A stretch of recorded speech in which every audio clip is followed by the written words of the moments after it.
बोंधू अशोक खरात प्रकरणात ईडीची एंट्री होण्याची शक्यता. नाशिक आणि शिर्डीतील मालमत्ता आणि 132 बँक खात्यांमधील कोट्यवधींचे व्यवहार यंत्रणांच्या रडारवर. मुंबईतील पंचतारांकित हॉटेलमधून चालायचं खरातचं हवाला रॅकेट. विशेष सूट वर्षभर असायचं बुक. हवाला रॅकेटचे दुबई कनेक्शनही समोर येण्याची शक्यता. अटकेच्या भीतीनं अशोक खरातचा मुलगा हर्षवर्धन फरार. झी 24 तासला विश्वसनीय सूत्रांची माहिती. हर्षवर्धन खरातचा मोबाईलही बंद. एसआयटीची परवानगी न घेताच हर्षवर्धन शहराबाहेर गेल्याची माहिती. कुठले एआय ॲप कॉल डिटेल्स देतं ते दमानिया यांनी सांगावं. अज्ञात व्यक्तीनं पाठवलेल्या माहितीवर लगेच विश्वास कसा ठेवला? राष्ट्रवादीच्या सूरज चव्हाणांचा अंजली दमानिया यांना खोचक सवाल. उपमुख्यमंत्री सुनेत्रा पवार आजपासून बारामतीमध्ये मुक्कामी.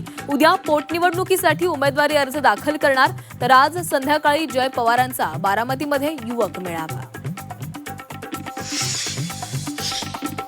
बारामतीमध्ये पोटनिवडणुकीत सुनेत्रा पवारांना पाठिंब्याबाबत अद्याप कुठलाही निर्णय झालेला नाही. शिवसेना उद्धव बाळासाहेब ठाकरे पक्षाचे खासदार संजय राऊत यांची माहिती. मवियाशी चर्चेनंतरच पुढील निर्णय होणार असल्याची माहिती.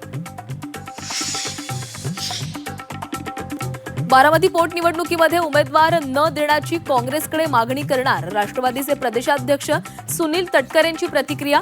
प्रफुल्ल पटेल काँग्रेस हायकमांडला विनंती करणार असल्याची ही माहिती. दादा गेल्यापासून पक्षाला टार्गेट केलं जात आहे. तटकरे पटेल यांना टार्गेट केलं जात आहे. जय पवारांकडून तटकरे आणि पटेलांची पाठराखण.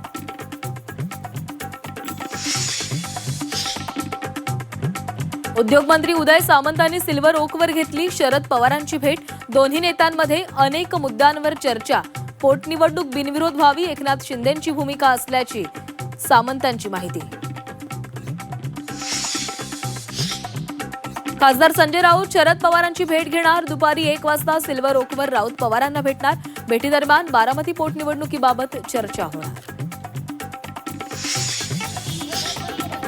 ही पतिव्रता म्हणणारी मोठं कुंकू आणि मोठं मंगळसूत्र घालते. पक्षप्रवेशावर बोलताना माजी आमदार राहुल बोंद्रेंची जीभ घसरली. बोंद्रेंच्या फोटोला जोडे मारत महिलांकडून तीव्र निषेध. इराणनं पाडलेल्या विमानातील को पायलटला वाचवण्यास अमेरिकेला यश. पायलटची सुखरूप सुटका केल्याचा ट्रम्प यांचा दावा.